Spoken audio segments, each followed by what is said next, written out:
za okazja, LEGO razem z Meet My Night i Sierocińcem pod Słońcem organizuje konkurs. Mianowicie na adres, który widzicie na ekranie, musicie wysyłać swoje prace, które mają związek z kolejnym odcinkiem. Nagrody konkursowe to 2 zestawy LEGO 2554 i zestaw 6495 i główna nagroda to wystąpienie Twojego rysunku w kolejnym odcinku. Zapraszamy do udziału w konkursie. Konkurs trwa do 20 kwietnia.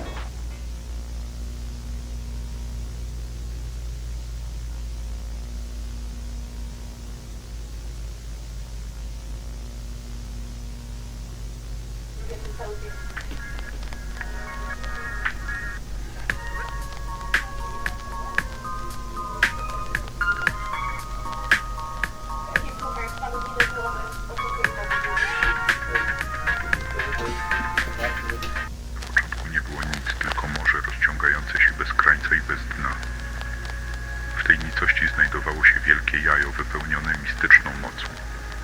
W miarę upływu czasu wewnątrz jaja zaczęło narastać ciepło i energia, aż stało się tak gorące, że jajo w końcu eksplodowało.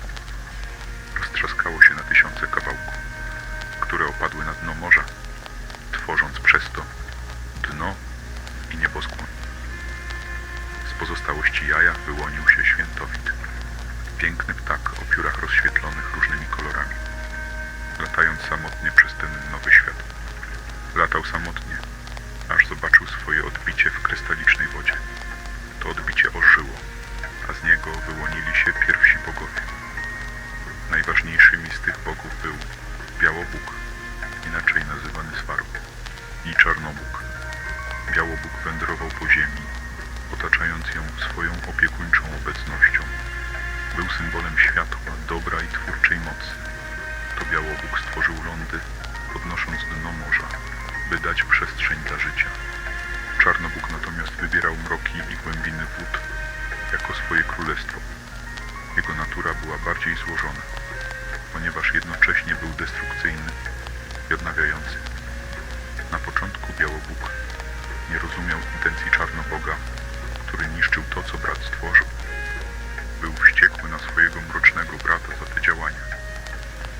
Jednakże w miarę jak czas mijał, Białobóg zrozumiał, że równowaga między światłem a ciemnością, życiem a śmiercią jest niezbędna dla harmonii świata.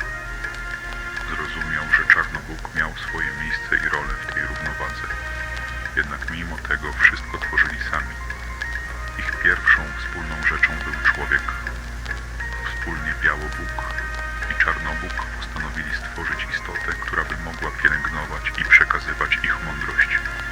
Człowiek miał w sobie zarówno dobro, jak i zło, światło i ciemność. Był symbolem tej fundamentalnej równowagi, która istniała we wszechświecie. Jednak Czarnobóg nie był z niego dumny.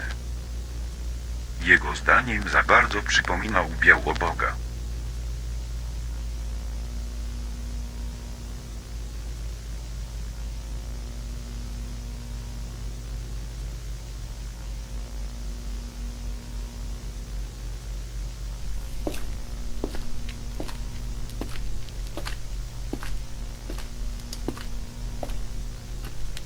Witaj, dawno się nie widzieliśmy. Po co tu przyszedłeś? Chcę zaakceptować twoją ofertę. Stwórzmy to.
jedyna historia ze świata Słowian, ale to na kiedy indziej.